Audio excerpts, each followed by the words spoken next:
Hey, this activity is for learning how to combine like terms in order to simplify expressions. If you start here, you're going to see a bunch of different cards, and the goal is to match the ones that look the same. So negative 8y looks a lot like 6y, 3y looks a lot like those. Why? Because they end in y.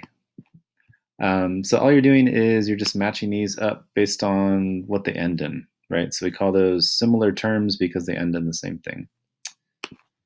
If you move forward, these are all like terms because they all end in x. That is correct. So I have 1x, negative 2x, and 6x. If I add up 1, negative 2, and 6, how many x's does that give me? This is very similar. The only difference is instead of ending in x, they end in y squared. There's a hint here. If you do y with that little caret going up, make a y2. So your goal is to figure out how many y to the second powers do I have if I add negative 1, 4, and negative 9. Here's where it gets a little more fun.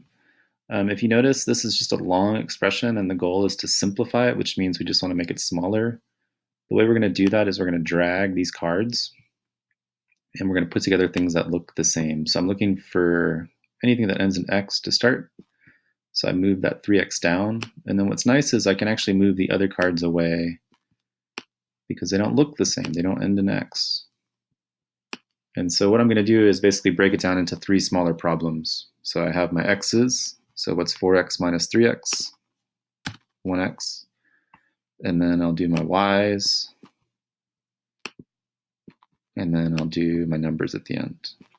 And so your final answer here will just be do each of these problems and then put in what you get for each of these answers. And those 3 terms will be smaller than the original 6 that we started with. This is very similar. The only difference is now we're talking about x squareds, x's, and regular numbers. And I want you to keep that in mind as we look here. So this is just a regular math problem now, right? So we can't move the pieces around, but we can use our drawing tool to make little cards.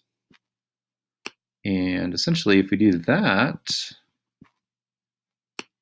the same idea applies. We can move the pieces around, right? So if I have a 5x squared here, I have a positive x, and then I have a positive 6, right? I can actually move these pieces to be next to things that look like them, right? The only difference is here I have to understand that I'm adding everything that comes after the add sign. So add 5x squared, add positive x, add positive 6, right? So I can do 8x squared, and I apologize if my handwriting's not great, I'm using a mouse, plus, and where does that plus come from? Right here. So plus 5x squared. So what's 8 plus 5? 13. Yes, you can use your fingers if you need to. And then that's what I'm going to put right here, 13x with a little 2. Right, so now I've done my x squareds, and now I'm going to do negative 3x plus positive x. Right, so negative 3x,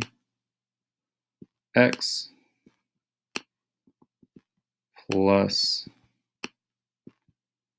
and I'll put the plus sign here, sorry, plus positive x. I would probably do this on paper if you have it, but it might be easier to do with your Chromebook too than what I'm doing right now.